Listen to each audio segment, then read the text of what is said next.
जिथे सत्य तिथे आम्ही. आपने हमारे पहले जो एसआरए में ग्रेस में जो जिन पे अन्याय हुआ था, वैसे ही हमारे दूसरे टेनेंट है जिनसे आपको सुनना है, उन पे भी ग्रेस डेवलपर ने कैसा अन्याय किया है और क्या हुआ है, तो उनके ही मुझसे हम सुनेंगे. सर, आप आपकी पहचान करके दो. नमस्ते, मी निसार बरमारे, इंडियन सोसायटीचा मी सेक्रेटरी पण आहे आता सध्या. आणि माझ्यावर मी सेक्रेटरी असून माझ्यावर एवढा अन्याय झाला. 525 लोकांचे भाडे थकवले. या ग्रेस अर्बन बिल्डरनी 525 लोकांचे भाडे थकवले. आणि मी पण आहे ना, आज 2011 पासून माझा चालता दुकान, त्याच्यावर मी माझा भंगाचा माझा कारोबार होता स्क्रॅपचा. ते चालता दुकान मी आहे ना, नानजीबाई जे डेव्हलपर होते, स्टार्टिंगला होते पीएनआर डेव्हलपर, नानजीबाई त्यांच्या विश्वासावर मी माझं दुकान तोडून त्यांना दिलं. त्यांना दिल्यावर माझा म्हणजे ना, त्या पहिला भाडा त्यांनी दिला, त्याच्यानंतर त्यांनी भाडा काही दिला नाही.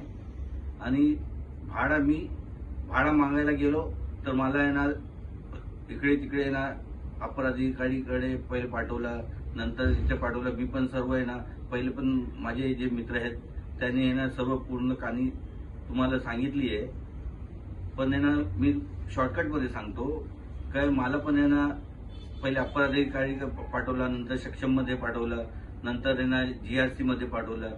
सर्व मी करून आहे ना, परत ते आहे ना रिवाइज बार रिवाइज करून मला आहे ना, म्हणजे आहे ना 13 वर्षापासून मला पण ते एकदम त्रास देऊन राहिले एकदम.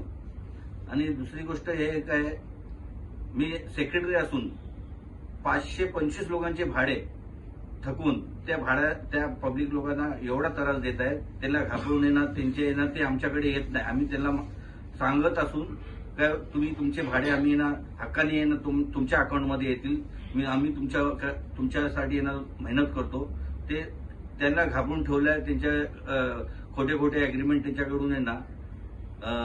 सर, तुम्हाला मी असं ऐकलंय की जेव्हा तिथे भाडं ज्याला पोझिशन द्यायचं बोलायला जातो, तेव्हा तो त्याच्या ऑफिसला जातो, तेव्हा तिथे काय वेगळ्या पद्धतीचं हे होतं का, टेबलवर काय ठेवलं जातं, ते दाखवलं जातं, असं काहीतरी ऐकलंय तुमच्या तोंडून मला ऐकायचं.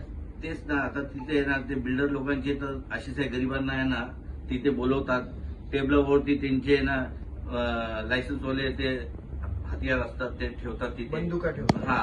आणि त्याच्याकडून ना खोटे आहे ना, म्हणजे ना त्यांना धमकी देऊन ते अशी साईन करून घेतात का, ही साईन आम्ही केली, तुम्ही कधी भाडा मागितला परत तर तुमच्या रूमवरती आम्ही ना कब्जा करणार, असं लोकांना आहे ना सांगून त्यांचे ना ते विचार ना असे सांगून ठेवल्या तर ते आमच्याकडे येतच नाही. ते आम्ही सेक्रेटरी असून आम्ही ऑडिट पण बसवला तिथे जाऊन ना त्यांना सांगितलं, त्यांना ना कन्व्हिन्स पण केला. पण ते ना एवढे घाबरले का आमचा रूम गेला. एक तर त्यांना ना 10-12 वर्षानंतर रूम भेटलं. त्याच्यानंतर ते भाडा ते आता आहे ना बिचारे कुठे जाऊन ना भाडा भरून आपल्या ना गुजारा केला त्या लोकांनी. पण तरी पण आता ते त्यांच्याकडे आम्ही ना हाक मागायला आम्ही जातो तर ते ना म्हणजे ना एवढे घाबरले ते काय ते स्वतःच येत नाहीत.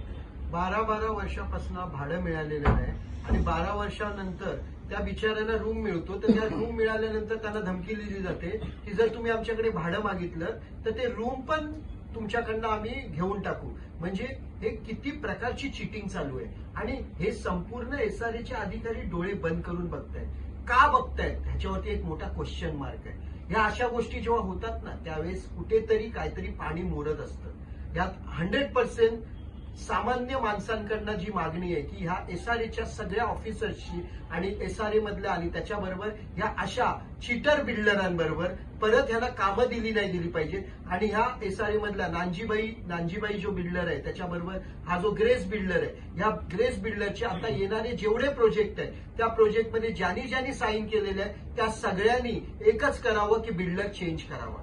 जर बिल्डर चेंज नाही केला तर आज जसं ह्यांच्यावरती अन्याय झालेला आहे तसा तुमच्यावरही अन्याय होईल. त्यामुळे अशा चिटर बिल्डरना तुम्ही तुमचं प्रोजेक्ट दिलं पाहिजे की नाही दिलं पाहिजे हे तुम्ही ठरवा. कारण जर तुम्ही ज्या दिवशी तुमचं घर तोडून त्यांच्या हातात द्याल त्या दिवसापासून ते तुमच्या घराचे मालक ते होतील आणि तुमचं घर द्यायला तुम्हाला धमकी देऊन तुम्हाला घर दिलं जाईल. भाडं तर दिलं जाणारच नाही, तुमचा धंदा पण तुम्हाला दिला जाणार नाही, तुम्हाला कुठलीही भरपाई दिली जाणार नाही. उलटी दादागिरी करून तुमच्याकडनं तिथे तर मी असं ऐकलंय की अलॉटमेंट लेटर द्यायला पण तो पैसे खातो. ज्या लोकांनी ना आणि जे गरीब आहेत त्याला 5 लाख 4 लाख 3 लाख असे आहे ना अलॉटमेंट आहे ना 300 आहे ना जे चमचे लोक असतात ते आहे ना 3 लाख रुपये आहे ना 5 लाख रुपये ऑफर करतात. 3 लाख मध्ये मांडवली करून आहे ना तेव्हा ते आहे ना अलॉटमेंट लेटर देतात.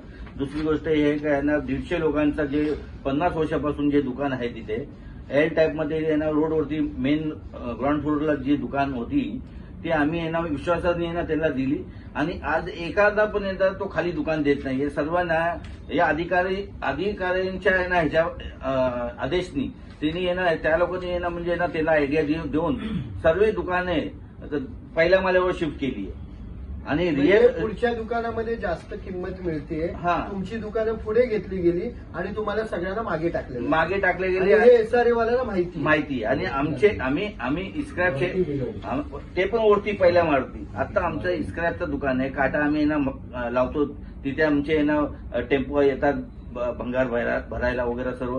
आता पहिल्या माल्यावर कुठे जाऊन भरणार आहेत त्याने ना म्हणजे ते कमीत कमी आता गुमास्ता लायसन ना एक गुमास्ता लायसन कमीत कमी ते ना भंगारचे कमीत कमी 15-20 लोकांचे गुमास्ता लायसन असणार. सर्वांना पहिल्या माल्यावर ढकललं आहे. पहिल्या माल्यावर काय ते ना स्क्रॅपचे बिझनेस पहिल्या माळ्यावरती स्क्रॅपचा धंदा तुम्ही करूच शकत नाही आणि ह्यांनी ते पहिल्या माळ्यावरती जाणून बुजून ढकललेत कारण की त्यांना ग्राउंड फ्लोअरवरच्या दुकानाला चांगला भाव मिळतोय.